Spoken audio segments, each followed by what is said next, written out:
Hello guys, and welcome to Dreamy Minds. Imagine for a moment that your thoughts are little planets. They circle and circle, looping around the same worries, the same questions, the same unfinished conversations. Some nights it feels as if your inner sky is too full of to-dos, of what-ifs, of memories that arrive uninvited.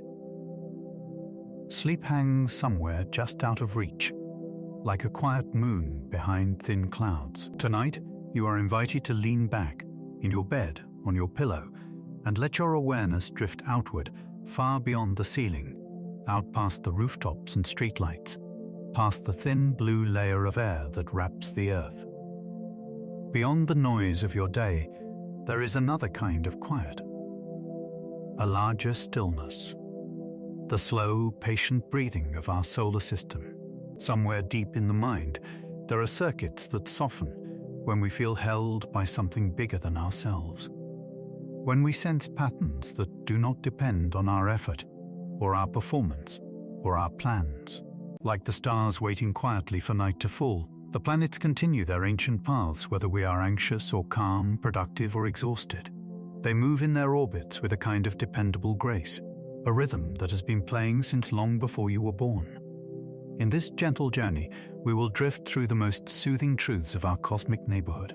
The steady warmth of our sun, the slow music of orbits, the moonlit pull of the tides, the silent guardianship of giant planets, the soft border of our solar bubble. We'll meet them not as facts to memorize, but as companions to rest beside. It's normal to feel overwhelmed, to carry the weight of 1,000 small gravities. But as you listen, you might let another kind of gravity take over. The calm pull of understanding, of perspective, of awe, like a river of starlight moving through your thoughts. The science of this quiet solar system can help your nervous system remember. Not everything is urgent. Not everything is up to you. Out there, in the vast, dark ocean of space, our little system of light and motion keeps turning. And here, in your own inner universe, you are allowed to exhale and drift into sleep. If you'd like, you can let your eyes grow a little heavier now. You are lying here, wrapped in your own small night, and somewhere far beyond the ceiling above you, beyond rooftops and clouds and the thin blue cradle of air, there is a different kind of darkness, the deep, velvety black of space. In that darkness, hanging in a wide, invisible web of gravity, there is a single, glowing hearth. Our sun, not the harsh white circle we squint at during the day, not the burning symbol of urgency we rush beneath as we hurry to appointments and obligations, but something older, gentler, and more patient than any busy day could ever be. Tonight, we'll sit beside it, the way you might sit beside a fireplace late in the evening, when most of the house has gone quiet and the last embers are still giving off their tender light. You might imagine yourself drifting there, weightless, at a safe distance, not too close, not too far, just watching. A golden sphere, steady and round, breathing light into the dark. Somewhere deep in the mind, images like this can quiet the more frantic parts of us. The nervous system recognizes warmth, recognizes a steady glow, the way an animal recognizes shelter. A soft place to curl up. A center that doesn't ask you to prove anything, or perform, or decide. Just a center that is there, always there, always burning. If we could move closer in imagination, we would see that our sun is not a solid thing at all, but a vast, swirling ocean of gas and light. It is mostly hydrogen, the simplest kind of matter in the universe. Tiny protons with almost no decoration, about 3/4 hydrogen, and most of the rest helium, like a cosmic breath made visible. There are traces of other elements too, little flecks of heavier stuff, the way a fire sometimes spits out brighter sparks. Deep in the very heart of this star, there is a kind of quiet storm.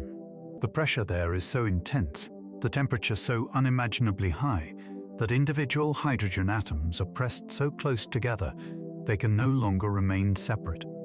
They fuse, merging into helium. In that act of joining, a small piece of their mass is freed, unbound, transformed into pure energy. Scientists call this nuclear fusion. You can think of it, if you prefer, as the star's slow internal breathing. With each fusion reaction, a tiny packet of light is born. A photon, a single quiver of energy, trying to make its way outward, toward the surface, like a firefly trying to find its way through a crowded forest. It does not travel in a straight, clean path. It bumps into other particles, is absorbed and re-emitted, again and again, millions upon millions of times. What we experience as a simple beam of sunlight on our skin is the final chapter of a long, wandering journey. Some of that light spent tens of thousands of years working its way from the sun's core to its surface. From there, from that bright, roiling surface, it finally escapes, not into chaos, but into a velvet, almost perfect emptiness. Across that space, light suddenly moves freely, no longer slowed, no longer colliding. It takes only about 8 minutes and 20 seconds for a particular ray of sunlight to cross the 150 million kilometers between the sun and our Earth. 8 soft minutes from star to skin. 8 minutes from fusion in a distant core to the way your bedsheets feel faintly warm after the day has touched them. You have been bathed in this light since the day you were born. Every meal you have ever eaten, every leaf of lettuce, every grain of rice, every apple, every slice of bread, every animal that fed on plants that fed on light is made of captured sunlight, stored and reshaped into forms your body can use. Even now, as you rest in the dark, your body is built of yesterday's sunlight. You might picture the sun hanging there, a warm lantern in the center of a slowly turning mobile. Around it, the planets slide along their invisible paths. Mercury, quick and close. Venus, veiled and bright. Earth, our blue island. Mars, red and quiet. The great outer worlds moving in their grand arcs. The sun holds all of them in place with its gravity, the way a hearth holds a family, a living center that all the other rooms seem to orient around. And yet, if you were to look closely over years and decades, you would see that it is, by stellar standards, almost unimaginably calm. Our sun is what astronomers call a main sequence star. It is in the long middle chapter of its life. Not newly born in violent collapse, not yet old and unstable, but settled into a steady routine that will last for billions of years. It has been shining for about 4.6 billion years. It will continue with almost the same brightness for about another 5 billion. The changes are so slow, so gentle, that no human generation will ever notice them. In a universe where some stars flare and explode in brief, intense lives, brilliant and gone in what cosmically feels like a heartbeat, ours is different. It is a creature of patience, of moderation. One full human life, from first breath to final exhale, is less than a blink to the sun. This immense stability, this long, even burning, is one of the reasons we are here at all. Life, as far as we know, needs this kind of steady warmth, not wild, erratic blasts, not sudden darkness, but something that can be trusted from one day to the next, one season to the next, one ancient age of the earth to another. Like a fire that never quite goes out, the sun has been keeping watch over our world, through ice ages and green, lush epochs, through the slow drifting of continents and the rise and fall of countless species, including our own. Imagine a single ray of sunlight reaching Earth. It glides through our upper atmosphere, passing thin veils of air molecules that scatter blue light. painting our sky. It is filtered softly by layers of oxygen and ozone, by water vapor and dust. By the time it reaches the ground, it has been shaped into the familiar daylight our eyes and skin know so well. Some of that light will fall on the leaves of a tree. Inside those leaves, tiny green structures called chloroplasts catch it. Within them, molecules shaped just right, chlorophyll, absorb certain wavelengths of that light. They use the energy to coax water and carbon dioxide into a new arrangement: sugar, a little packet of chemical energy, and oxygen, which drifts back into the sky. Photosynthesis, the quiet alchemy that feeds almost every living thing you have ever known. Plants store the sunlight in their tissues, in their roots and fruits and seeds. Animals, including us, come along and eat those plants, or eat other animals that did. The energy flows onward. Some of this energy has become your heartbeat. Some of it is powering the slow, steady breathing you are doing right now. Another portion of that sunlight warms the ground and the oceans, driving winds and currents, lifting water up into clouds so it can later fall as rain or snow, filling rivers, turning mills, flowing from mountain to sea. The sun is behind the softest breeze that moves your curtains, the sparkle on the ocean, the pattern of seasons that governs when flowers bloom and when leaves fall. Even the snow in winter, when everything looks cold and removed from warmth, is an echo of the sun, water that was lifted by heat, then cooled high in the atmosphere and returned in delicate crystalline form. The sun's influence is everywhere, and yet we do not feel it as a constant blaze. We feel it as a rhythm. Every morning, the earth turns one face back toward the sun. Light spills over the horizon, slowly at first, then more decisively. Shadows shorten. Colors become sharper. Birds and insects and humans all respond in their own ways to this change. Deep behind your eyes, past the visible surface of your retinas, there are special cells that quietly notice this arriving light. They are not there to form images or recognize shapes. They do not care about the outline of a tree or the letters on a screen. They care about brightness. These cells, some of them containing a pigment called melanopsin, send signals down a direct private pathway into the brain. They whisper to a tiny cluster of neurons near the base of your skull, in a place called the suprachiasmatic nucleus, or SEN. Suprachiasmatic, above the crossing. A name that sounds complicated, but the idea is simple. It is a tiny timekeeper. You can imagine it as a quiet conductor, standing in front of an orchestra of trillions of cells, raising a hand at dawn. The skin listens to the light and sets the tempo. It tells your internal clocks. Now it is day. In response, countless processes in your body begin to shift. Levels of cortisol, a hormone that helps you wake and mobilize energy, rise in the early morning and gently crest after you open your eyes. Later in the day they fall, like a slow descending note. Your body temperature follows its own arc. A little higher in the late afternoon, a little lower in the darkest hours of night. In the evening, as the earth turns you gently away from the sun again, as light fades and the sky moves through layers of pink and gold and deepening blue, the skin notices the decrease. The tone it sends into your system changes. In the dimness, another small gland, the pineal, begins to release melatonin, sometimes called the hormone of darkness. Not a sleeping pill, but a soft messenger that says to the cells of your body, night has arrived. It is safe to become slower now. Your entire body listens. Your gut slows its digestion. Your muscles relax their constant readiness.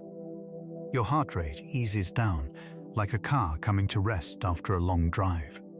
brain waves shift into slower, more synchronized patterns. The waxing and waning of light, the sun's daily hello and goodbye, is written into you as a cycle. A 24-hour tide called the circadian rhythm. It is normal in modern life to feel somewhat out of step with this tide.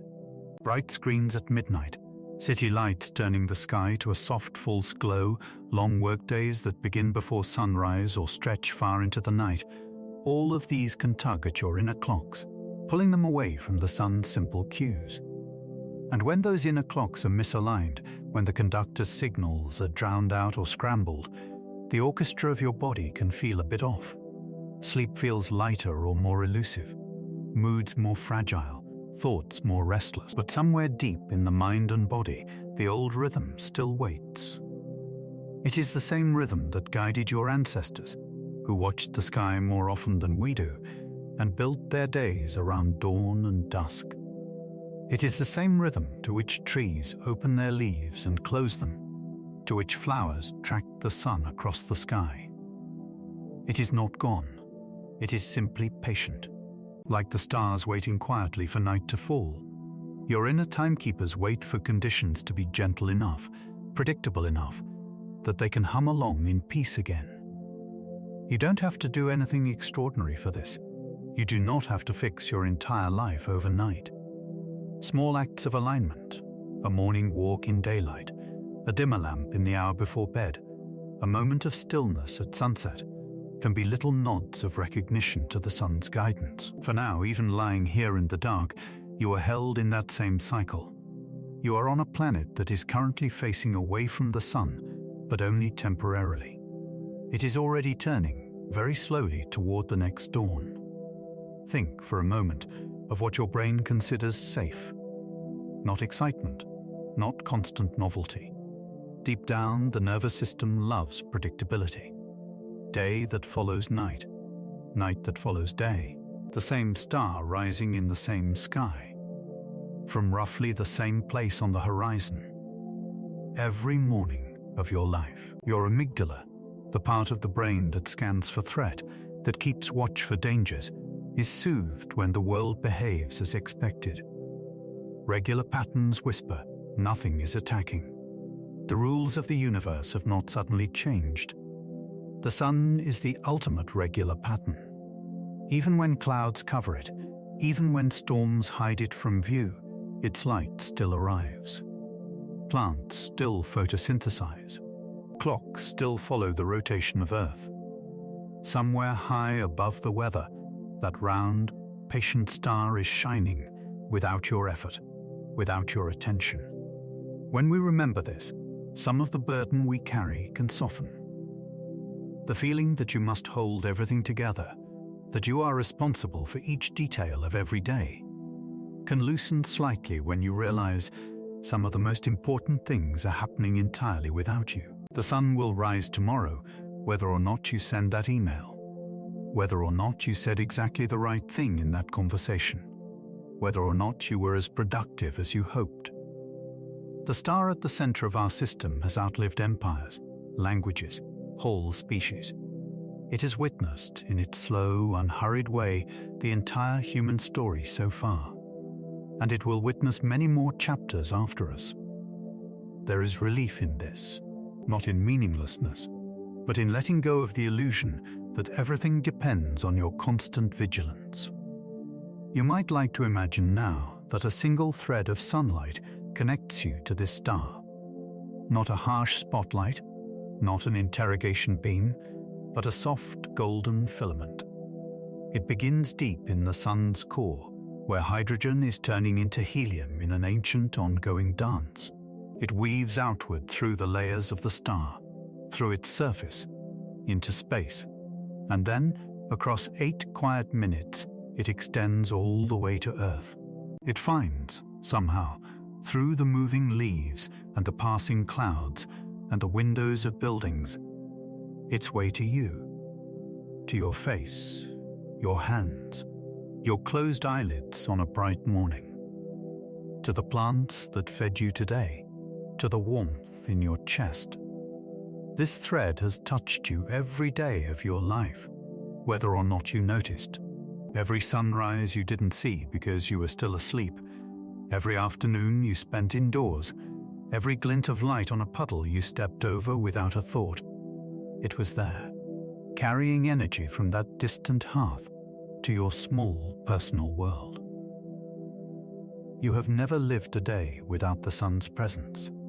Even your longest nights, your hardest seasons, unfolded within the safe envelope of its light. So as you lie here now, perhaps with your eyes closed, perhaps with your breathing growing slower, you might allow the image of the sun as a quiet hearth to settle somewhere inside you, not as a symbol of busyness or burning out or blinding intensity, but as a steady, enduring glow.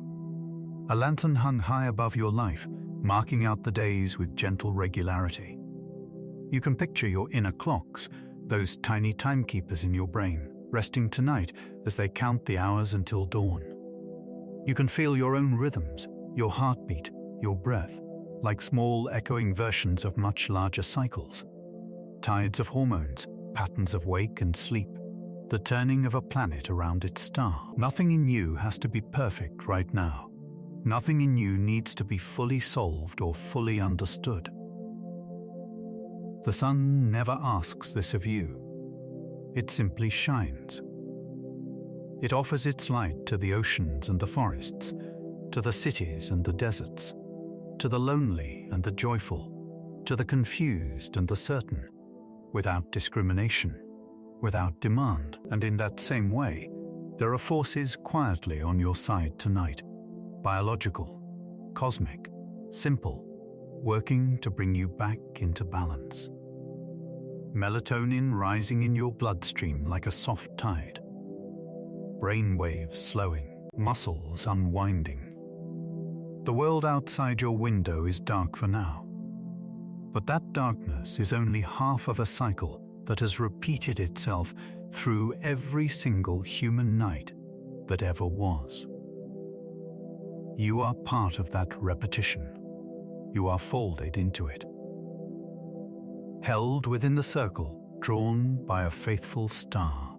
If you drift into sleep now, the sun will continue its steady burning, its quiet fusion, its long, patient shining, far above and far away, keeping time, keeping warmth, keeping watch, while you rest. From the warm hearth of the sun, let your mind begin to drift outward. Still held in the sun's invisible embrace, we move away from the glowing center out into the dark, where the light becomes softer, more diffuse. Here, in the wide velvet space between star and planets, the solar system begins to look like a kind of hanging sculpture, a cosmic mobile, slowly turning in a dark nursery, vast beyond imagining. If you like, you can picture it now. The sun at the center, a small, bright lantern. Around it, threads you cannot see, paths that are not drawn but followed, and on those paths the planets, each one a colored bead sliding around the circle, again and again and again.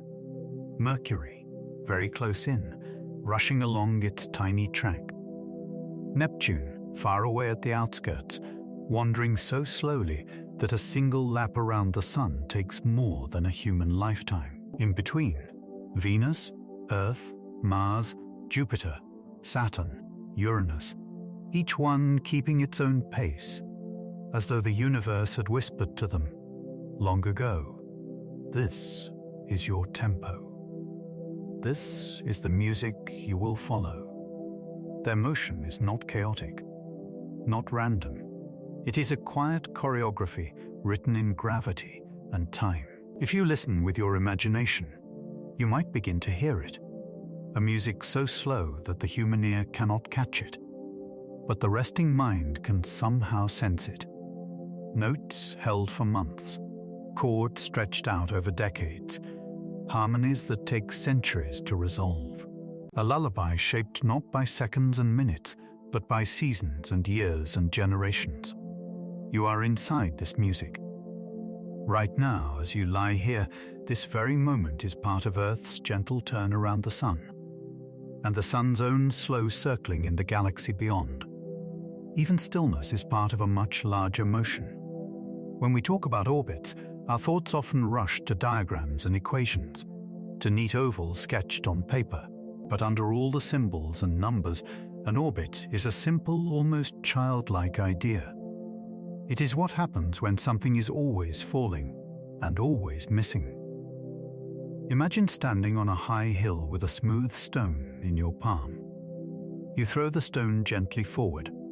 It flies a short distance, curves downward, and strikes the ground. If you throw it harder, it goes farther before falling. Harder still, farther still. Each throw is a conversation between your push forward and the pull of the earth downward. Now imagine throwing it so perfectly, so fast and so horizontally, that as it falls toward the ground itself curves away beneath it, because Earth is round. The stone is always falling, but the planet's surface keeps gently dodging away. The stone falls forever, and yet it never quite hits. That is an orbit. Forward motion and falling, in perfect, effortless balance. The planets are like those stones, forever falling toward the Sun, and forever missing it. They are not held up by invisible strings, not pinned in place. They are in a state of constant, graceful free fall. Gravity pulls them inward. Their sideways motion carries them onward. Together, these two movements write the looping script of their paths. Hundreds of years ago, a man named Johannes Kepler watched the skies and traced these paths in his notebooks. He noticed that the planets do not move in circles, tidy and perfect, but in ellipses, slightly stretched, like circles that have been gently pressed at two sides. He saw that they speed up when they are closer to the Sun, and slow down when they are farther away, like children swinging faster as they swoop near the ground, more slowly at the top of the arc. To Kepler, these patterns were not just geometry, they were music. He called it the music of the spheres, a harmony written in the ratios between orbits. The way one planet's year related to another's, the way their speeds changed, the way space and time fit together. Not music we can hear with our ears, but music we might sense with another kind of listening. You don't need to remember any of the math. You don't need to picture detailed diagrams. What matters, especially here in the quiet of the night, is the feeling beneath his discovery, that everything has its own pace, its own path, its own long, unhurried year. Let's float, gently, to the inner part of the solar system. Here, the Sun's warmth is stronger. The planets are smaller and closer in, moving more quickly around their shared hearth. First, there is Mercury, a small, rocky world scarred by craters, spinning very close to the Sun. Mercury's year, the time it takes to complete one orbit, is only about 88 of our days. Before one of your Earth years is finished, Mercury has already spiraled around the Sun more than 4 times. You can imagine it as a swift dancer, feet barely touching the floor, circling close to the firelight. There is a kind of intensity to Mercury, hot on the day side, frozen on the night, turning slowly on its axis while racing quickly in its path. Then comes Venus, about the same size as Earth, wrapped in thick golden clouds, with a surface so hot and pressurized it could crush and burn a spacecraft in moments. But from a distance, we can let go of the harshness and just feel its graceful pace. Venus orbits the Sun in about 225 Earth days, a little more than half our year. To the human eye from Earth, Venus often appears as a bright morning star or evening star, hanging low near the Sun's rise or set. Again and again, it returns to those positions, following its own beautiful cycle. Ancient people watched it carefully, tracking its appearances and disappearances as though it were a bead sliding back and forth on a string drawn across the sky. And then there is Earth, our home, our moving island.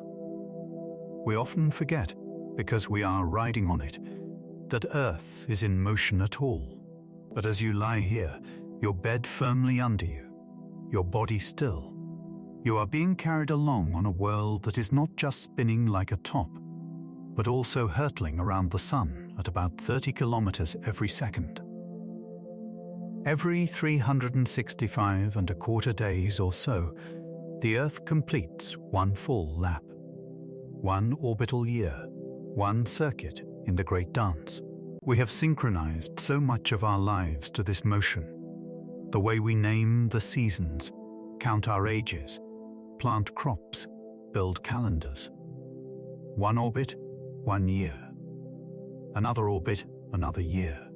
The planet loops around the sun, and we loop through childhood, adolescence, adulthood, through our own cycles of growing and changing.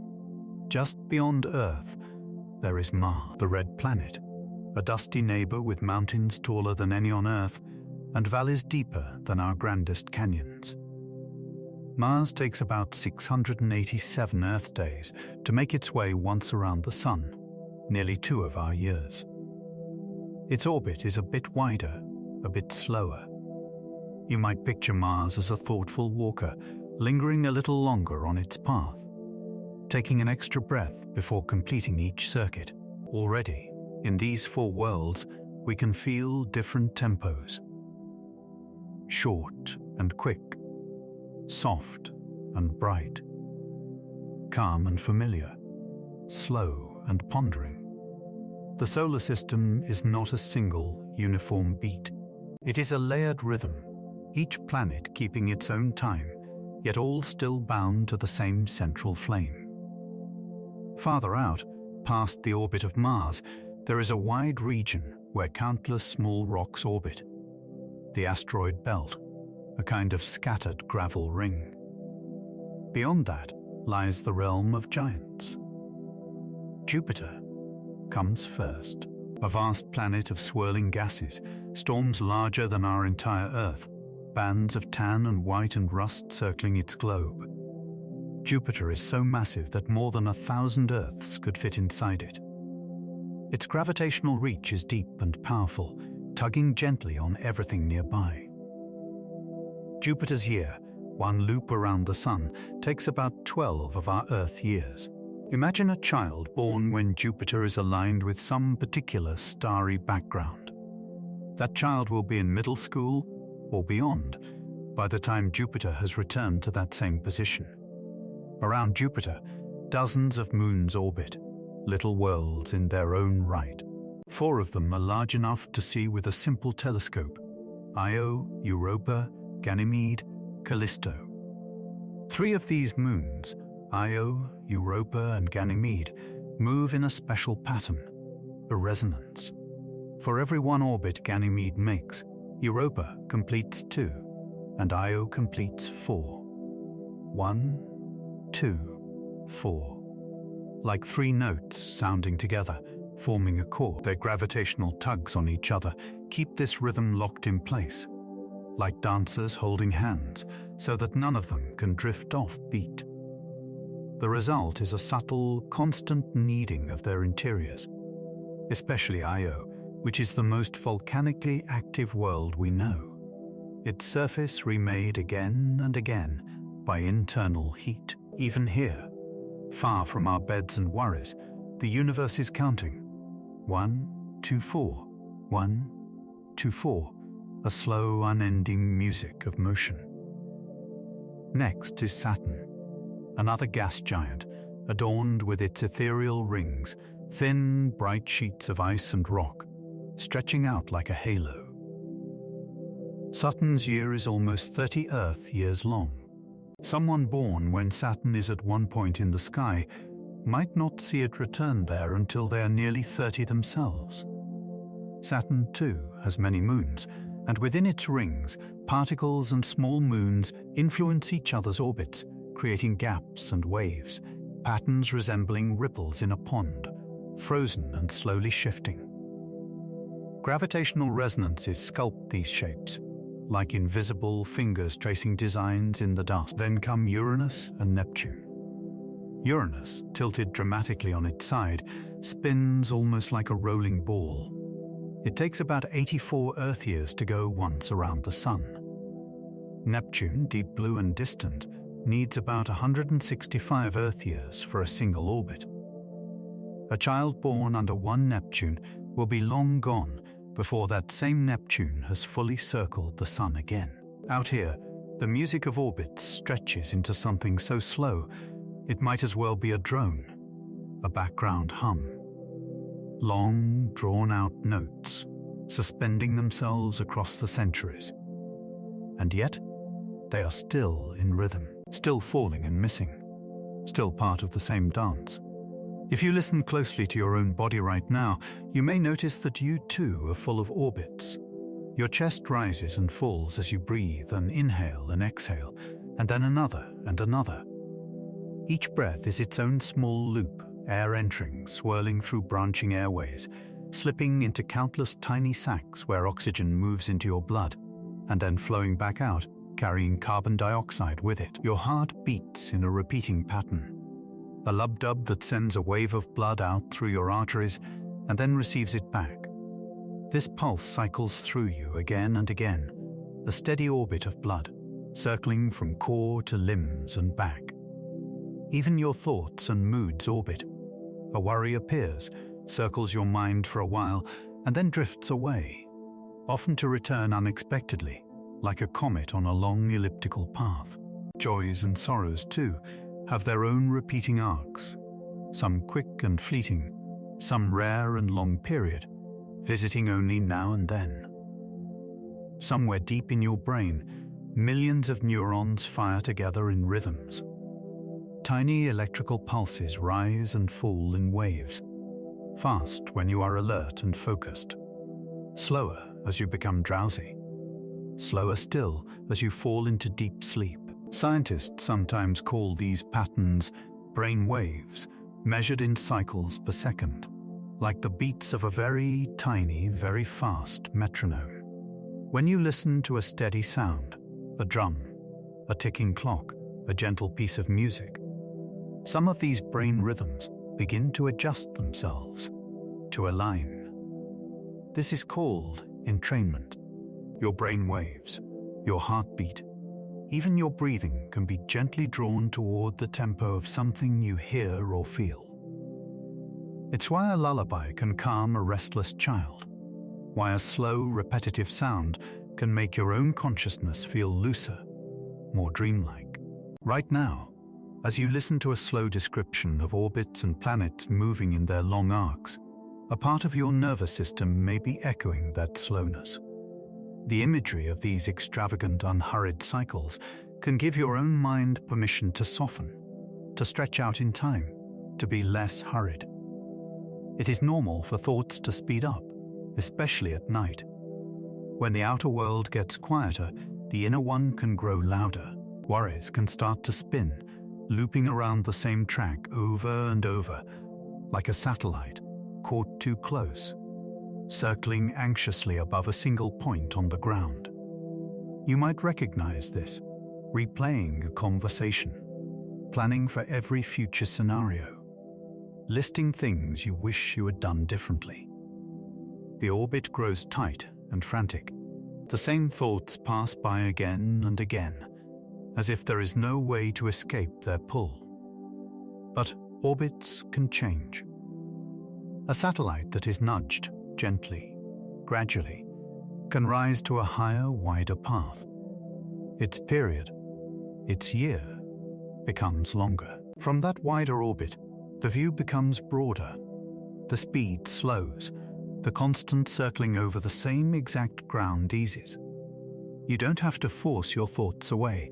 You don't have to stop them or blame yourself for their return. Instead, if you like, you can imagine inviting them into a new orbit. Picture each worry as a small grey moon. Right now it might be very close in, swooping tightly around you. See if, in your mind's eye, you can give it the slightest outward push. Not a violent shove, just a tender nudge. And watch as its path expands. Instead of circling your mind every few seconds, maybe it now circles every few minutes, then every few hours, then every few days. The worry is not erased. It simply moves into a quieter, more distant orbit where it passes through your sky less often and with less urgency. You might even picture a whole family of these little moons, anxieties, to-do items, unresolved questions, each one finding its own wider path. Some will have short orbits, visiting you often but gently. Others will be like Neptune, far out, slow, only occasionally rising above your mental horizon. Between these orbits, there is space. Space for quiet, space for nothing in particular, space for rest. The solar system does not apologize for its different tempos. Mercury never feels guilty for moving quickly. Neptune never feels ashamed for moving slowly. Jupiter does not rush to finish its 12-year journey. Saturn does not judge itself for taking nearly 30 years to complete a single lap. Each planet keeps the pace that gravity and distance have given it. In your own life, there are things that move like Mercury, fast, immediate, demanding, emails, messages, small tasks. There are things that move like Mars, slower projects, longer arcs of growth. There are things that move like Saturn and Neptune, deep changes, healing processes, big questions about who you are and what you want from this short, bright life. Those slower orbits cannot be rushed, no matter how much we wish they could be. Some parts of your healing, some projects of your heart, will simply take years. And that is not a failure. That is their nature. Somewhere deep in your nervous system, there is a quiet wisdom that understands this, that different processes have different scales of time, and that you do not have to make everything happen on the smallest possible orbit. It is okay to move more slowly. It is okay to take the long way around. Tonight, as you rest, you might let your body be like a planet in its safe path around the sun, always held, always moving, but never in a hurry. Your breath becomes an orbit. Your heartbeat becomes an orbit. Your thoughts, even your worries, become small moons circling at respectful distances. And beyond all of them, holding the entire pattern together, there is the gentle, invisible music of gravity. The same force that keeps the planets in their perfect, patient motion, and keeps you nestled against the bed, the blanket like a soft ring around you, wrapped safely in the slow music of your own sleeping universe. From the slow music of the orbits, let your attention drift outward, a little farther from the warm hearth of the sun. We floated past the inner worlds with their quick, close circles, and now we are gliding into a quieter, deeper region of space. A place where the light has grown softer, the distance is longer, and the years themselves seem to stretch. Out here, in the cool dusk of the solar system, a giant waits in the dark. Jupiter. You might imagine first a distant, faint star, but as we drift closer in your mind's eye, it swells, a striped, swirling globe, banded in creams and golds and muted reds, turning slowly against the velvet of space. Clouds the size of continents curl around its girth. Storms larger than our entire planet spin and simmer, some of them lasting longer than any human lifetime. And yet, tonight, we do not meet Jupiter as a monster. We meet it as something gentler, a vast, quiet guardian. A massive, steady presence keeping watch at the edge of our more fragile inner world. You can think of it as a kind of cosmic elder, heavy, unhurried, leaning silently against the outer wall of our planetary neighborhood, watching what drifts in from the dark. Jupiter is enormous. Of all the planets, it holds more than 2/3 of the total planetary mass in our solar system. More than 1,000 Earths could fit inside its volume. Its gravity reaches out like an invisible field, shaping the paths of countless smaller travelers, asteroids, comets, stray chunks of rock and ice wandering through the cold. Astronomers who study the history of our solar system have long suspected that Jupiter has played a powerful role in Earth's safety. In the early days, when the solar system was young and chaotic, there were many more wandering objects, leftover building materials that never quite became planets. They moved on eccentric orbits, tumbling in and out, sometimes colliding with growing worlds, scarifying them with craters and fire. Jupiter's immense gravity became a kind of gatekeeper. Some of these wandering bodies were pulled toward it and captured, becoming its moons or falling into its clouds, disappearing in brief flashes of light. Others had their paths bent and thrown outward, flung into the colder, outer reaches of space, away from the inner, delicate region where Earth circles. It's not a perfect shield. Sometimes, Jupiter's pulls can send objects inward instead of outward, like a misjudged throw on a cosmic playing field. But overall, over billions of years, this giant has likely diverted or absorbed many projectiles that might otherwise have crossed Earth's orbit.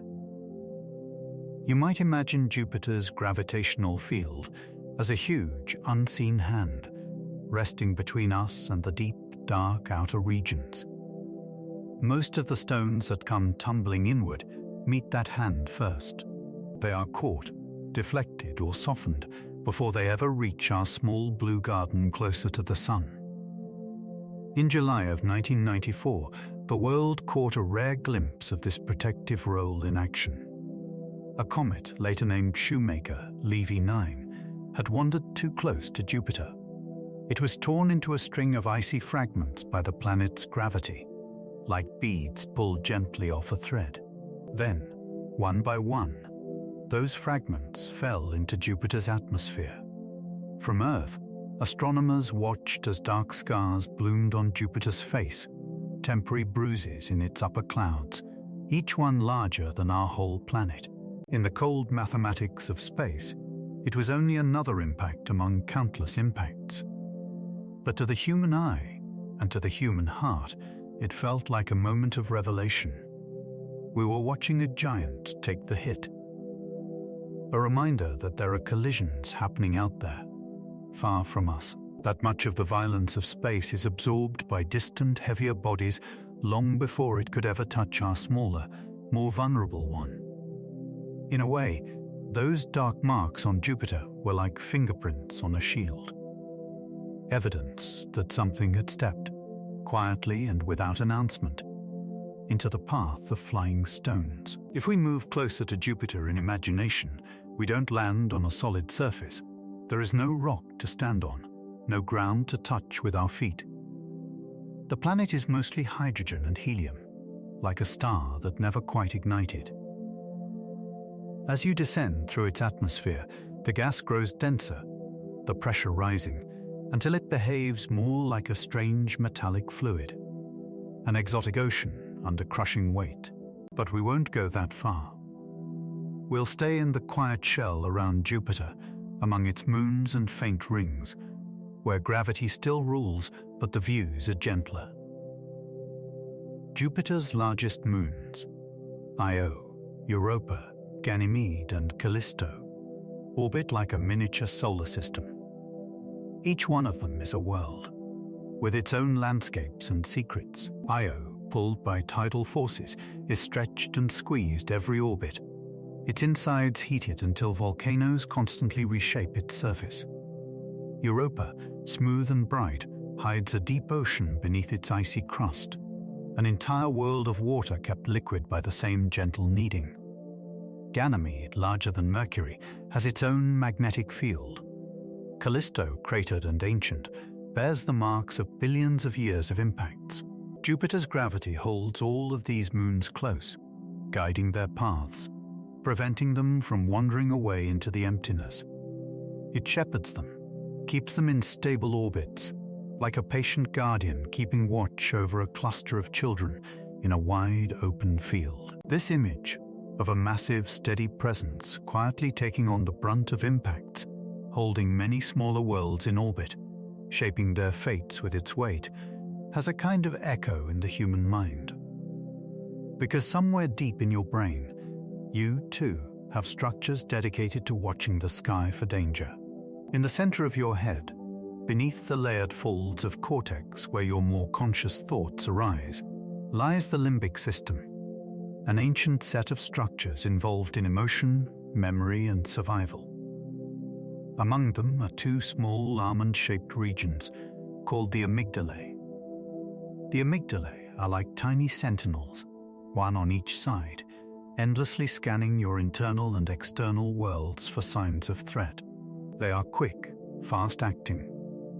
When something looks, sounds, or even feels like danger, a harsh tone of voice, the slamming of a door, a sudden shadow at night, or sometimes just the memory of an old pain, the amygdalae sound an alarm. Signals are sent down to the body, heart rate rises, muscles tense, breathing becomes faster and shallower.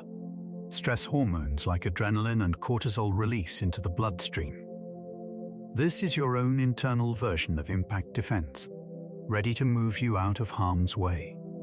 This system is ancient and life-saving. It kept your ancestors vigilant when predators lurked and storms approached. It helps you react quickly when a car swerves too close, or when a hot pan is about to burn your hand. But in modern life, the amygdalae can sometimes become overactive. They might begin to treat everyday worries, an unanswered message, an unfinished task, a critical comment, as if they were falling comets. The inner sky can feel crowded with potential impacts. You may lie in bed and feel your body still bracing, as though something might collide with your world at any moment.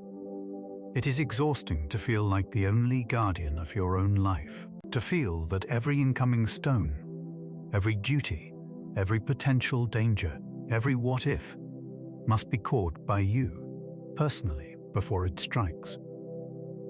This is where another part of your nervous system becomes important, the part that relaxes when it senses that something larger than you is also keeping watch. Studies of attachment and safety show that from infancy, human beings are built to calm down in the presence of a trusted other.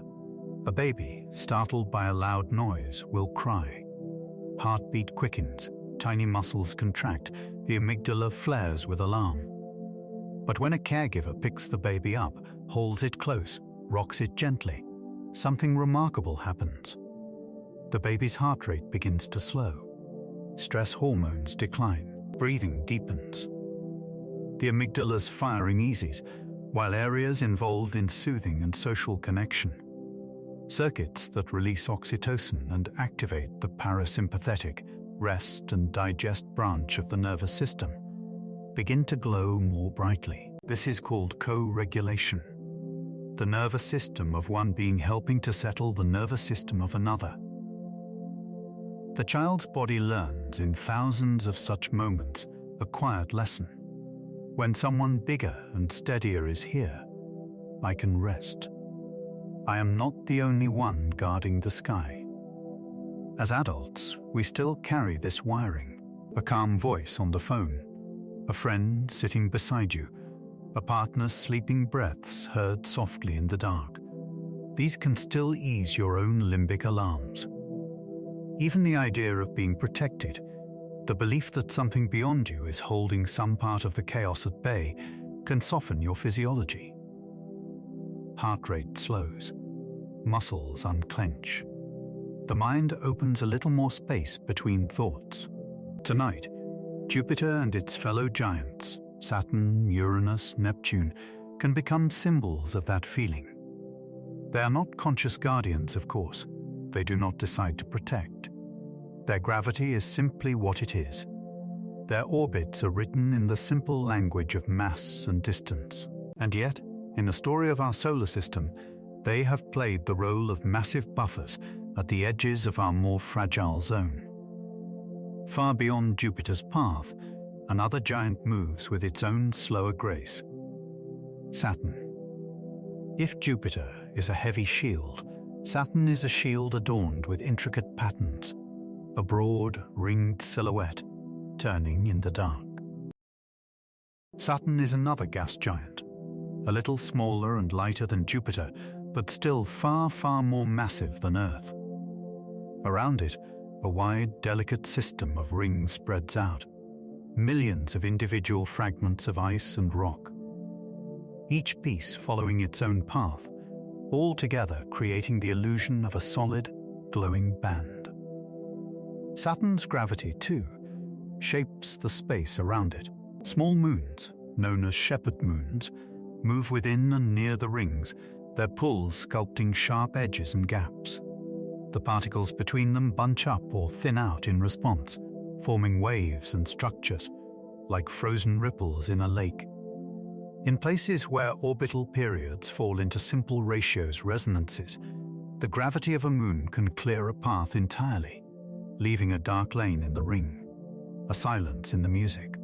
It is as if Saturn is conducting a slow, crystalline orchestra, ensuring that each icy fragment stays roughly where it belongs, that the ring as a whole remains stable and intact. Jupiter and Saturn together act like twin elders at the outskirts of the inner solar system, their combined gravities shaping the flow of countless smaller bodies.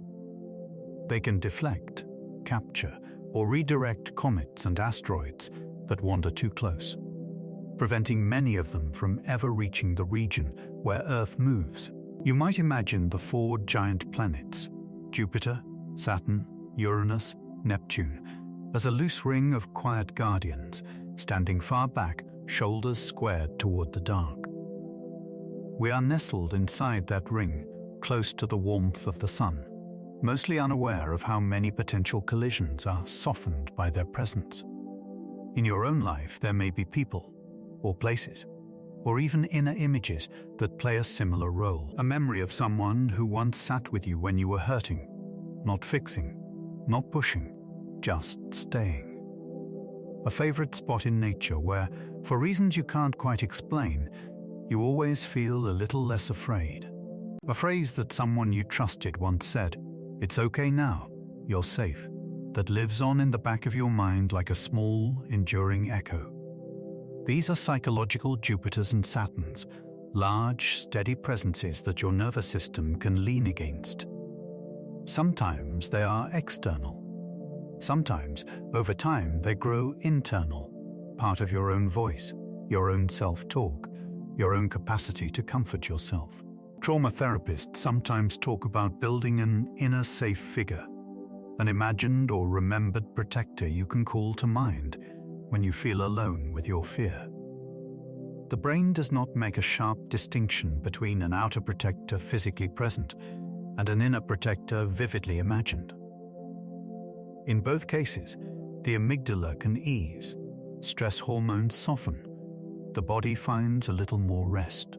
As you listen now, you might allow Jupiter to become one of these inner guardians, not a character with a personality, but an image, massive, steady, swirling quietly in the distance, absorbing impact after impact without complaint. When you feel that everything is pressing in, responsibilities, uncertainties, the drip of constant news, you might just for a few moments picture your worries as small icy rocks drifting in from the darkness, and see them being gradually bent away, their paths softened by that huge, invisible field. Most of them never reach you. Most of them dissolve into the storms of a faraway giant long before they touch your ground. It's normal to feel like you are the only shield between your life and chaos. It's normal, especially at night, for the amygdala to grow a little louder, for the sky of your thoughts to fill with imagined disasters. The quiet can make the inner alarm sound sharper. You might find yourself tense in bed, muscles coiled even though there is nothing in the room to fight or flee. But somewhere in the deeper layers of your brain and body, there is another truth. You are not, and have never been, the only guardian. Gravity itself is working in your favor, on scales both tiny and enormous, keeping your feet on the ground, keeping your bones aligned, keeping your planet in a stable orbit, far from the worst hazards of space. Your immune system scans for microscopic invaders while you sleep, tagging and remembering, building libraries of defense so you don't have to think about it. Your no-repair mechanisms patrol the genome in your cells, fixing small errors, protecting you from within. Your social bonds, the people who care for you, even if imperfectly, can be drawn on in times of danger. And out there, in the dark beyond the sun's bright circle, hulking planets like Jupiter and Saturn quietly continue their ancient role, taking the brunt of impacts, bending the trajectories of wanderers, shaping the flow of cosmic debris. You are here, alive in this moment, in part because of all these unseen protections. You have already been sheltered, more times than you can know, by forces you never asked for and never controlled. As you lie here now, perhaps your breathing has grown softer, slower. You can feel the pull of your own personal gravity, the gentle weight of your body in the bed, the mattress meeting you, the blanket draped around you like a ring of fabric. There is something beneath you that will not let you fall further, just as there is something above and beyond you in space that has been quietly catching many of the stones you will never see. If you'd like, take a small, slow breath in. And as you breathe out, imagine that exhale moving outward, a thin, invisible cloud expanding, passing beyond the room, beyond the city, beyond the blue shell of atmosphere, out, to where Jupiter turns in its patient, stormy stillness. On the next inhale, imagine that you draw back not worry, not danger, but the feeling of that giant's calm, immense, grounded, heavy in the best possible way. The sense of something vast and steady standing watch on the edge of your world. You do not need to hold everything together tonight. You do not need to track every possible future, every potential impact. In the silent language of gravity, other presences are already at work. Planets, forces, people, processes within your own cells. Their motion, their mass, their slow, protective labor continues whether or not you are awake to witness it. You are allowed to let your inner sentinels rest for a while. You are allowed to let the amygdala's vigil soften, to let your shoulders drop, to let your jaw unclench. You are allowed to feel, even if only faintly at first, that you are not alone in holding up the sky. Out beyond the orbits of Mars and the asteroid belt, Jupiter and Saturn keep turning, great guardians outlined against the stars. In here, in the small, intimate universe of your body, other guardians keep watch as you drift. The weight of your own exhaustion can settle now, gently, like dust onto a quiet floor. The meteors of the day have already passed. Somewhere far away, a giant turns, storms churning far above a core you'll never see. And here, closer in, under your blankets, under this roof, you are safe enough in this moment to close your eyes and slip a little deeper into the dark, knowing that the gentle weight of protection, cosmic and human and biological, is all around you, holding the night. From the distant giants, from Jupiter's striped storms and Saturn's silent rings, let your mind begin to come home.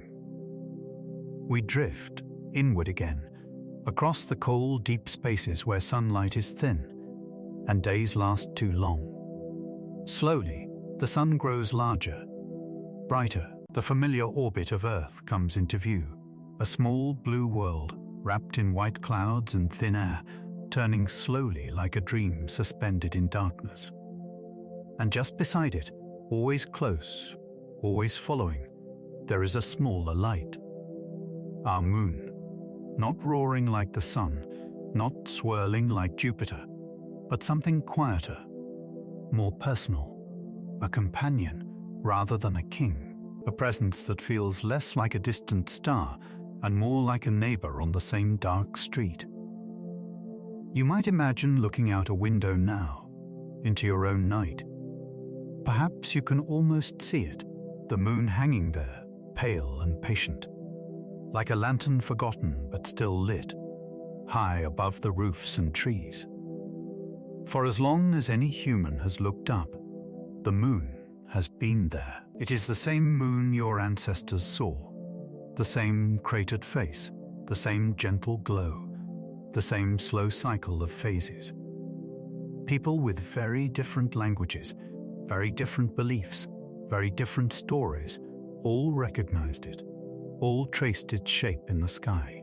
In a way, the moon is our oldest clock, our first calendar, our slowest, softest metronome. The moon moves around Earth in a wide, nearly circular path, taking about 27 days to complete one orbit with respect to the background stars, and about 29.5 days to return from one full moon to the next, a lunar month. But the most tender part of its motion is this: the moon turns on its own axis at almost exactly the same rate that it orbits Earth. This means that as it circles us, it always shows us nearly the same face. We never, from Earth's surface, see its hidden side. If the moon were a person, standing and turning with us, it would always keep one side of its body facing us, as if in an endless, wordless conversation. Scientists call this synchronous rotation, or tidal locking. It is the result of long ages of gravitational pull between Earth and Moon, a kind of slow settling into a steady gaze. You have, for your entire life, looked up at the same lunar features, the dark, smooth Maria, ancient lava plains, and the bright highlands pocked with craters, the seas that are not seas, with names like the Sea of Tranquility, the Ocean of Storms, the Sea of Serenity, names that sound almost like emotions themselves. Tranquility, storms, serenity. The moon does not shine with its own light. It is a mirror, reflecting sunlight back to us, softened and silvered by distance and dust. Daylight from the sun travels outward, touches the moon, and then some of it is turned gently toward Earth, spilling across fields and oceans, rooftops and riverbanks, the edges of your curtains, your upturned face. On full moon nights, that borrowed light can cast shadows, bright enough to walk by, bright enough to read the ground. On crescent nights, it is a thin, shy curve, like the first stroke of a brush on dark canvas. For all its delicacy, this pale companion has a quiet power, one you have felt many times without knowing it. It pulls on the water. Gravity, the same invisible thread that holds planets in their orbits, also tugs on oceans. Earth and Moon are locked together in a constant gravitational embrace. Earth pulls on the Moon, keeping it near. The Moon pulls on Earth as well, raising gentle bulges in the oceans on the side facing it, and, interestingly, on the side opposite too. This might sound strange at first, two bulges, one toward the Moon and one away. But if you think of Earth as a big spinning drop of water in space, pulled by both Moon and its own motion, it begins to feel more like a slow, breathing shape than a rigid ball. As Earth rotates, different parts of the planet pass through these bulges. To someone standing by the shore, the sea seems to rise and fall, as if inhaling and exhaling, twice each day. High tide, low tide, high tide again, low tide again, over and over, a repeating rhythm, written not by human clocks, but by the dance of Earth and Moon together. The sun, too, has its say. Its own gravity adds to or subtracts from the moon's, making some tides higher brings, near full and new moons, and some gentler neap tides, near the quarter phases. But it is the moon, that plays the leading role in this slow, eternal breathing of the sea. Imagine standing on a quiet shoreline at night. The air is cool. The sky is dark, pricked with stars. The moon hangs above the water, a silver coin slowly climbing or falling. You can hear the soft crash and retreat of waves. If you stayed there long enough, through hours and hours of that hush, you would notice the shoreline itself shifting. The water reaches farther up the sand, then withdraws. A line of seaweed, shells and driftwood is left behind, a delicate scribble marking where the ocean once rested before slipping back. Small crabs scuttle in the wet sand, following the line where land and water kiss and part. The entire edge of the ocean is not fixed, but in motion, rocking gently beneath the moon's invisible hand. Over millions of years, this rising and falling has carved coastlines. It has shaped harbors and estuaries, sculpted inlets and cliffs. It has created tidal flats where birds feed, marshes where reeds grow, rocky zones where certain creatures cling and wait. There are animals who have built their entire lives around this rhythm. Crabs, mollusks, shorebirds, fish that come in on the high tide to feed and slip back with the retreating waters. Corals too, in some places, release their eggs and sperm into the water in great synchronized waves, timed to the phases of the moon. Whole reefs pulse with life in the night, trusting this lunar clock more than temperature or weather, as if the moon were a conductor and the sea its orchestra. Ancient navigators learned to read the tides like a language. Fishermen knew which coves would be full and which would be nearly dry at different times of day. Sailors counted on higher water to bring their boats safely into shallower ports. Whole human cultures, especially in coastal regions, tuned their activities to this movement. Launch then, wait then, harvest then, rest then. We sometimes think of clocks as inventions, gears and hands, digital displays, but long before we made mechanical time, the sky and the sea were already keeping it for us. The moon and the tides were one of our first lessons in patience. They taught us that not all moments are the same, that there is a time to advance and a time to hold back, a time when certain paths open, and a time when they quietly close. All this from a silent, cratered stone floating in the dark. The moon's influence on Earth is not only in the pull of water sideways along the surface. It also touches how our planet spins. Earth's axis, the imaginary line running from the North Pole to the South Pole, is tilted by about 23.5 degrees relative to its orbit around the Sun. This tilt is what gives us seasons. Sometimes one hemisphere leans toward the Sun, bathing it in longer days and more direct light. Half a year later, that hemisphere tilts away, and winter arrives. Left entirely to the jostling of other planets and the Sun, Earth's tilt might wander chaotically over long stretches of time, sometimes becoming very steep, sometimes almost straight. This would mean wild swings in climate. Regions that are temperate now might have swung between extremes of heat and cold. Ice ages might have been deeper and more frequent, summers harsher. The moon acts like a stabilizing hand on a spinning toy. Its gravitational pull on Earth's slightly bulging equator helps to keep the tilt from wandering too much. The technical details involve torques and precession, but the feeling of it can be understood more simply. With the moon, Earth's spin behaves more like a well-balanced top and less like a wobbling, uncertain one. This stability over billions of years has given life a more predictable environment in which to evolve. Seasons still change, we still have summers and winters, spring blossoms and autumn leaves, but they do not lurch wildly from one extreme to another.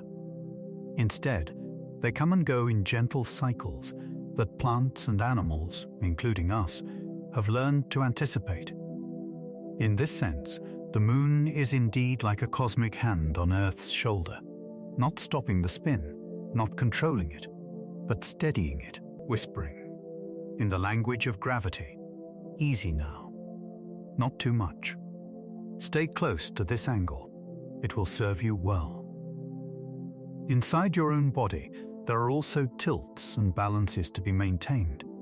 You are, after all, mostly water, about 60% by weight.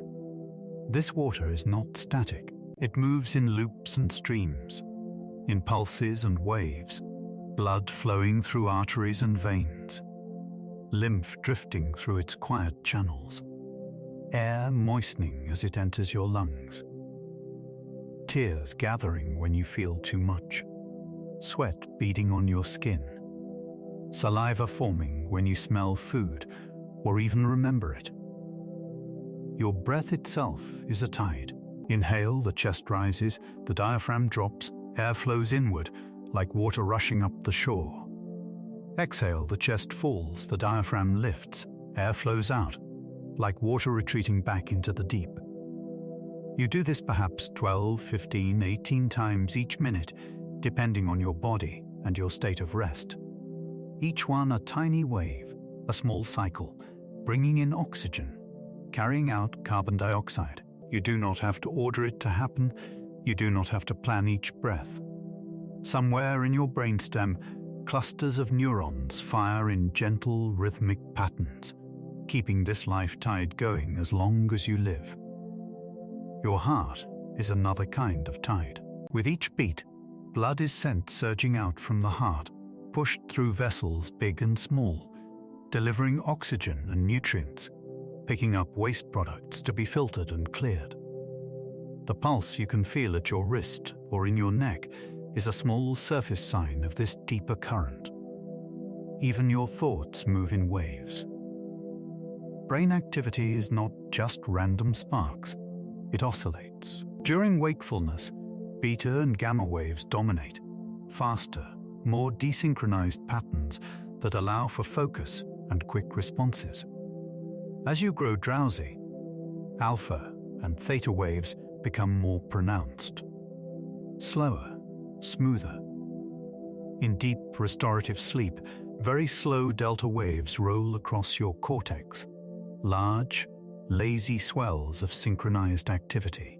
It is during this deep, slow wave sleep that another lesser-known tide becomes especially active, one that flows through the very fabric of your brain. For a long time, scientists wondered how the brain cleared away its metabolic waste. Other organs of the body are closely connected to the lymphatic system, a network of vessels that drains excess fluid and carries away unwanted materials. But the brain seemed curiously separate, sealed behind a blood-brain barrier. There was no obvious drainage system. In recent years, research has revealed a different kind of flow, a special cleaning tide that moves through the brain, particularly during sleep.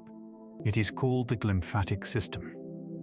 The name comes from glia, the supportive cells of the nervous system, and lymphatic, the body's drainage network. You can think of it as the brain's own version of the tide. Between your brain cells, there are tiny spaces filled with a clear fluid called cerebrospinal fluid. During deep sleep, the spaces between those cells appear to widen slightly. The fluid is then able to flow more freely, washing through the tissue, picking up chemical byproducts of the day, misfolded proteins, leftover neurotransmitters, fragments of molecules, and carrying them away along specialized pathways. In animal studies, this cleansing is dramatically stronger during deep sleep than during wakefulness. You can imagine it like this. All day long, your brain is like a busy shoreline. Footprints crisscrossing the sand, sandcastles being built and knocked down, bits of seaweed and shells left scattered. Thoughts, decisions, emotions, learning, all of this activity leaves tiny traces in the neural sand. At night, especially in the deeper stages of sleep, a gentle high tide comes in. Water rolls over the beach, smoothing the sand, carrying away loose debris. Not erasing everything, your important memories are not washed away, but clearing the clutter, dissolving the sharpest edges of the day, making space for tomorrow. This is happening inside you when you sleep, whether you are aware of it or not. Your brain is being rinsed, quietly, by its own inner ocean. Somewhere deep in the mind, patterns like these, the moon and the tides, the breath and the heart, the glymphatic wash, whisper a reassuring message. You do not have to hold everything at once. The ocean does not try to stay at high tide forever. It does not panic when the water retreats, when the shore is exposed, when rocks and seaweed and small creatures are suddenly left bare to the air.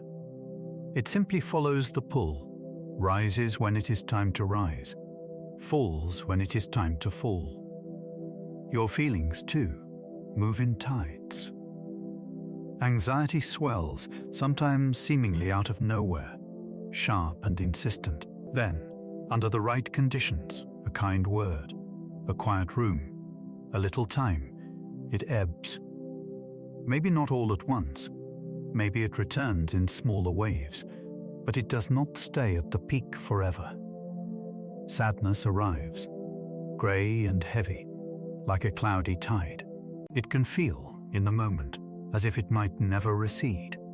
But eventually, a lighter feeling appears somewhere at the edges. Interest, curiosity, even a small smile. The tide shifts. The shoreline of your mind is revealed again. Joy, too, is a tide. No matter how ecstatic a moment feels, it does not stay at that height. The wave of euphoria falls back into calmer waters. This is not a failure of happiness. It is the nature of emotions. They are processes, not possessions. They are like waves passing through the ocean of your nervous system. It is normal to want to cling to pleasant tides and push away painful ones. But the more we try to pin a feeling in place, to force the ocean to freeze at one particular level, the more tension we create. The nervous system strains against its own nature. The moon does not forbid the sea from retreating. It does not demand that it be full all the time. It simply exerts its steady, predictable pull and lets the water respond. Tonight, you are invited to treat your inner world a little more like the shoreline under moonlight. You do not have to stop your feelings. You do not have to figure them all out before you sleep. You might simply notice them as movements, a tightening in the chest, a flutter in the stomach, a heaviness in the limbs. Name them softly, if you like. Oh, that's worry, that's sadness, that's a little spark of hope. The way a naturalist might name the waves along a coast, knowing that each one will arrive, rise, curl, and fade. Like the stars waiting quietly above the sea, the moon keeps watch over waters that never stay the same. It does not rush them. It does not scold them for being restless.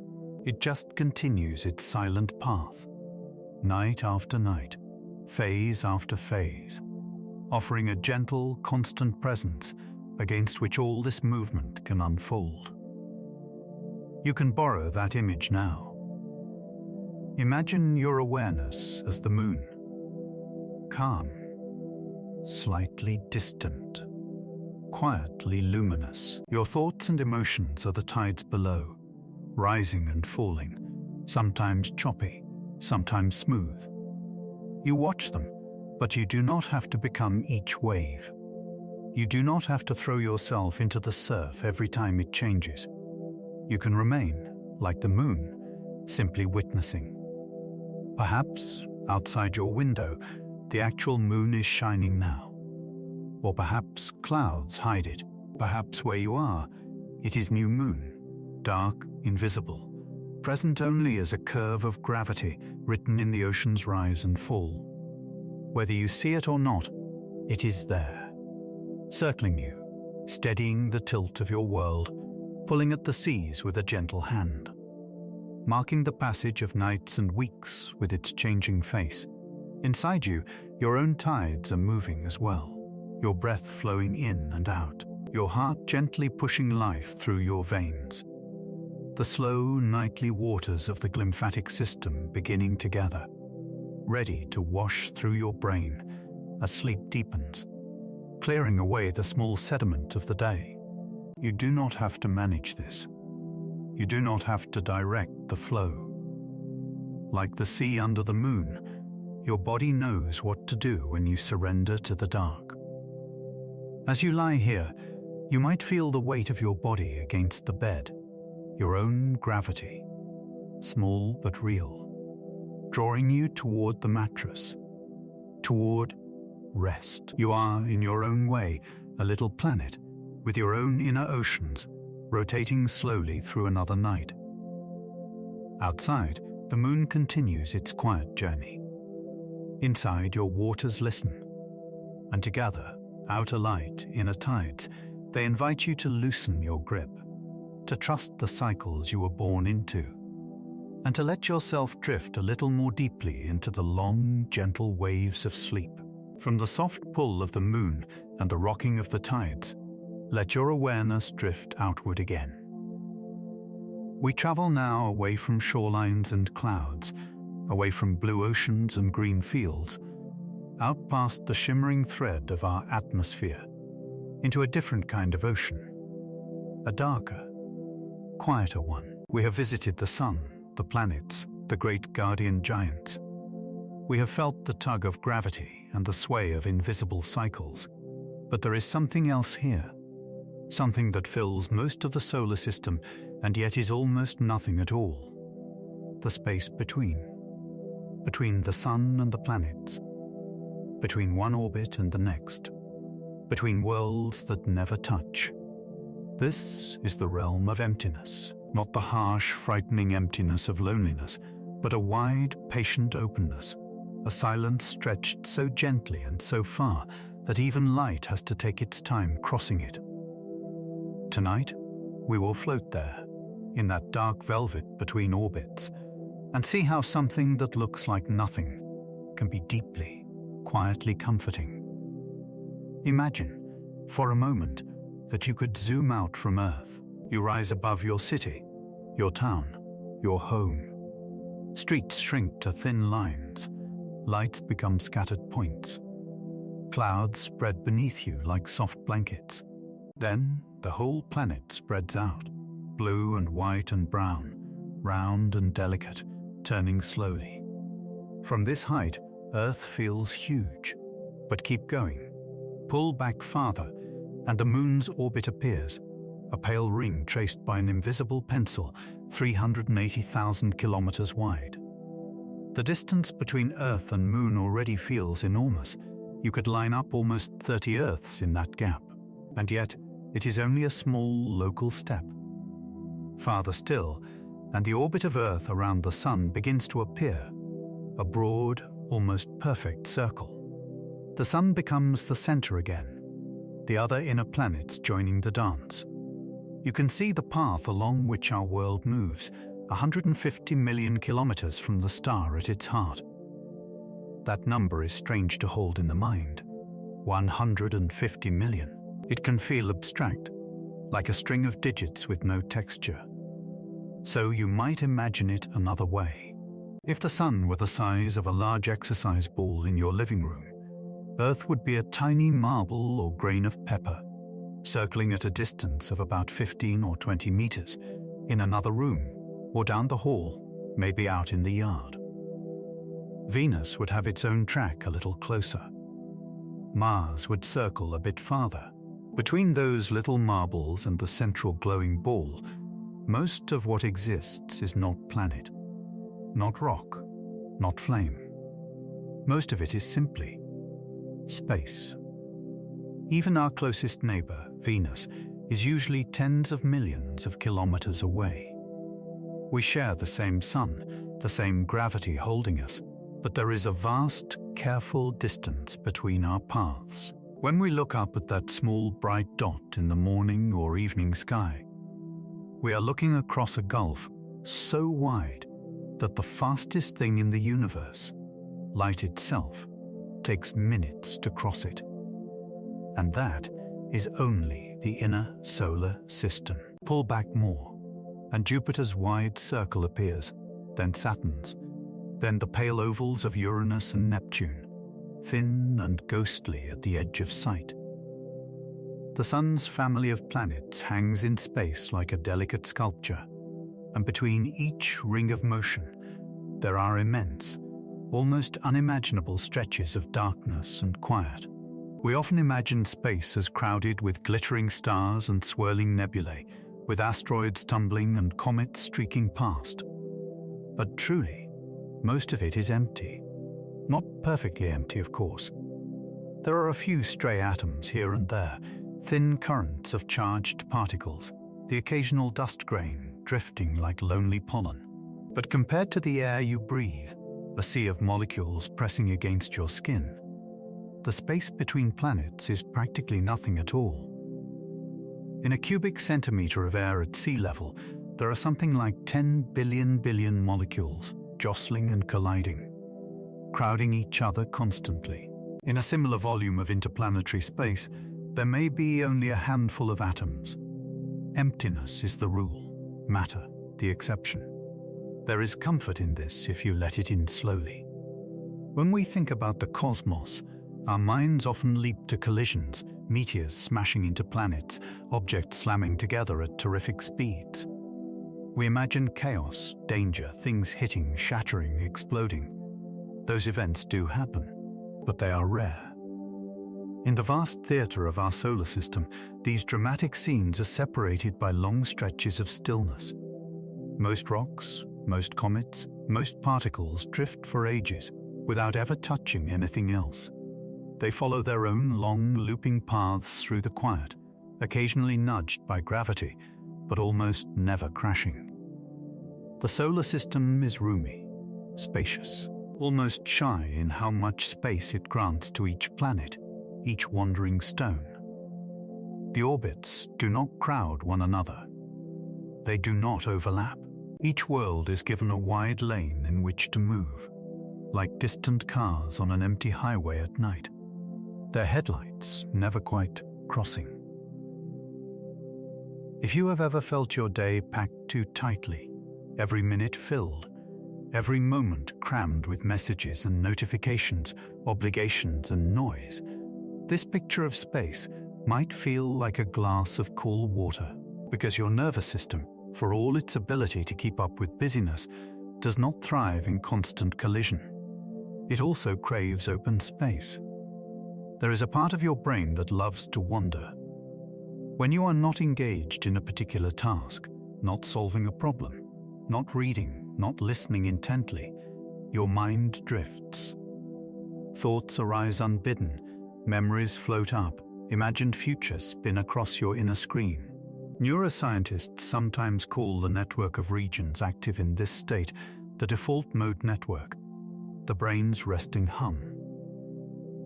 When you are stressed, this wandering can feel more like pacing. The default mode loops around the same worries, the same self-criticisms, over and over. Each thought bumps into the next one too quickly, like asteroids in a crowded belt, sparks flying with every impact. But when you give your mind a sense of vastness, something shifts. Looking at a starry sky, standing at the edge of a canyon, listening to the ocean, even contemplating the distances between planets, these can trigger what psychologists sometimes call awe. Awe is not just a pretty feeling, it has a measurable effect. During experiences of awe, activity in regions associated with self-focused thought often decreases. The tight little knot of me and my problems and my story loosens. Other areas, linked with attention and connection and curiosity, light up more. People report feeling smaller, but in a good way, less like the center of everything, more like a part of something enormous and mysterious. In that small self-feeling, the day's worries often become softer around the edges. Not gone, not invalidated, but placed in a larger context, like a single grain of sand on a long, quiet beach. Tonight, as you listen, you are engaging In a kind of mental stargazing, you are contemplating the space between worlds. And somewhere inside, systems that have been holding tightly to your own personal asteroids, your tasks, your conversations, your what-ifs, can begin to ease their grip. Imagine now that your thoughts are little rocks in space. Some are small and harmless, tiny pebbles of curiosity or observation. Some feel heavier, chunks of worry, regret, unfinished business. A few might be sharp-edged, fears, shame, old hurts. On a busy day, these thoughts can feel crammed together in your mind, whirling and colliding. Each one bumps into the next before it has time to settle or drift away. Your mental sky feels crowded, like too many satellites clustered in a narrow band, bouncing signals back and forth restlessly. But in the model of the solar system, there is another way. What if instead you imagined these thoughts as objects in wide, gentle orbits? One worry about work might be like an inner Mercury. It does circle you often, it's true, but always at roughly the same distance, predictable, not actually striking you. A question about your future might be more like Mars, slower, visiting your awareness once in a while, then retreating to the edges for long months while you focus on other things. Your deeper, older concerns, the ones that feel as if they've been with you for a lifetime, might be like the farthest planets or even distant comets from the outer reaches. They only appear rarely. When they do, they can be bright and intense, but then they arc away again, back into a long loop of the unconscious. Crucially, between these orbits, there is space. Nothing fills every inch. Even in your inner solar system, there can be stretches of open, dark, peaceful distance. Moments when no particular thought is dominating the sky, when nothing is crashing into anything else. Meditation traditions speak of the gap, the tiny pause between one thought and the next. Most of the time, we skip over it, because the mind is quick, a natural storyteller always reaching for the next line. But if you slow down enough, you can sometimes sense it, a split second of pure, content, less awareness. Like interplanetary space, it is mostly empty. And like interplanetary space, that emptiness is not nothing. It has a texture, a feeling, spaciousness, possibility, relief. You might experiment with this now, gently, in rhythm with your breath. On an inhale, notice the sensation of air entering, the coolness in your nostrils, the slight expansion in your chest or belly. Thoughts may be present about the day, about tomorrow, about this very exercise, and that is fine. On the exhale, imagine you are not only letting air out, but also allowing thoughts to drift a little farther apart. Each breath out creates more distance between them, like the vast black lanes between planetary tracks. They are still there, these thoughts, but they are less likely to collide. Now see if you can feel, even briefly, the tiny pause at the end of the exhale, before the next inhale begins on its own. There. A small pocket of stillness. A fraction of a second where nothing in particular is happening, nothing in particular needs to happen. That little pause is like standing in the open space between worlds, looking back toward the sun, seeing all the orbits laid out quietly around you. In that moment, you are not your to-do list, not your history, not your future plans. You are simply a point of awareness, hanging in a gentle dark, surrounded by a vastness that is not hostile, but peaceful. Then the next inhale comes, and with it, more thoughts, more sensations. That is okay. The pause does not need to be long to be real. Over time, allowing more of these little gaps can give your nervous system a chance to reset, like a computer that runs more smoothly after it has had time to clear its temporary file. In the physical solar system, that emptiness also has a protective quality. Because there is so much space between planets, between most objects, collisions are rare. A stray rock can pass through the inner system and never hit anything at all. It simply sails by, following its own path, maybe nudged a bit by gravity, and then drifts away again into the dark. You have your own stray thoughts like this. An idea pops into your mind, a memory from childhood, a line from a song, a strange worry about something that is extremely unlikely to happen. If your inner sky is cramped, those thoughts can smash into others, setting off chains of reaction. Why did I think that? What does it mean? What is wrong with me? But if there is more inner space, those same stray thoughts can pass through almost without event. They appear, they are noticed. And then, because nothing crowds them, they keep going, fading on their own. Not every thought needs to be examined. Not every asteroid must be turned into a story. Sometimes, allowing more space around them, in time, in attention, lets them reveal their true nature, harmless, passing, not a threat. One of the nervous system's gentlest lessons is this: not every internal sensation is an emergency. Some are just the mind's version of cosmic dust, interesting to notice, but not necessary to track. You might wonder, as you float in imagination between planets, whether this emptiness is lonely. From the perspective of a human being, accustomed to crowded rooms and busy screens, the idea of such vast distances can feel isolating. Worlds so far apart that it takes years for even our best spacecraft to travel between them. And yet, there is another way to feel it.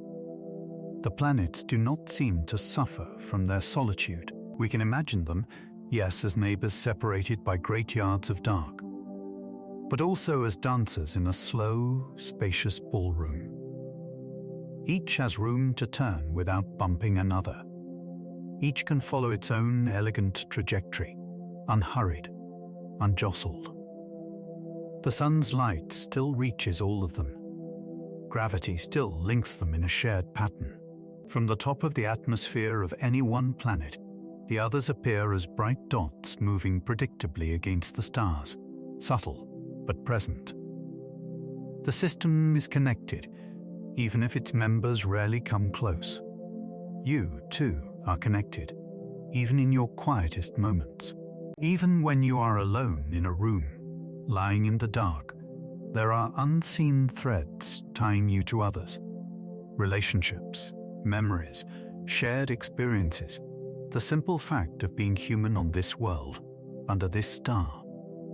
The emptiness you touch in rest, the silence between your own thoughts, does not sever those threads.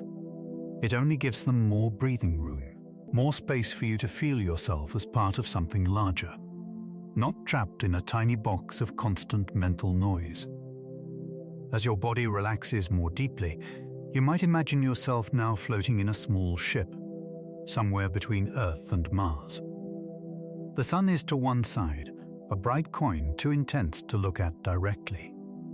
Behind you, Earth is a faint blue star. Ahead, Mars is a dim reddish point. They are both present, both real, both carrying whole histories and ecosystems and stories on their surfaces. And yet, where you are, it is very, very quiet.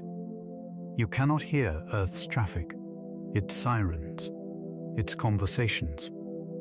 You cannot hear Mars's dusty winds. All around you, there is only stillness, your own slow breathing, the faint hum of an imagined engine, the vast, embracing silence of space. For a while, you do not need to be on any particular planet. You do not need to solve anything, fix anything, prove anything. You can simply rest in the space between. Planets will continue to orbit. The sun will continue to shine. Life will go on in all its crowded complexity down there, in the thin films of atmosphere clinging to rocky worlds. But here, in this imagined in-between, there is only you and the dark and the knowledge that distance can be gentle. that space can be soft. That emptiness, when entered with trust, can feel less like loss and more like a wide, deep breath. Back in your bed, in this ordinary room on this extraordinary planet, you are still held by gravity. The mattress meets your weight. The earth turns underneath you, carrying you through the night. Between your last waking thought and your next dream, there will be many small moments of inner emptiness, tiny slices of interplanetary space. You do not have to catch them. You do not have to make use of them. You can simply allow them.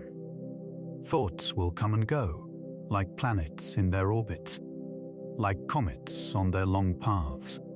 They don't need to crowd each other. They don't need to crash. Somewhere deep in your brain, the parts that cling to small worries are already beginning to tire, to release. The sense of scale that comes with thinking about stars and planets and distances has made a little more room inside you. In that room, sleep can enter more easily. Like a soft, dark ocean, expanding to fill the space between your thoughts, sleep rises. You are floating, now, between the worlds of waking and dreaming, cradled by a universe that is, for the most part, quiet and kind in its distance. In that vast, gentle silence, you are allowed to let go, to fall not into danger, but into rest. To become, for a while, just another point of peaceful awareness, drifting in the comforting, spacious dark between the lights.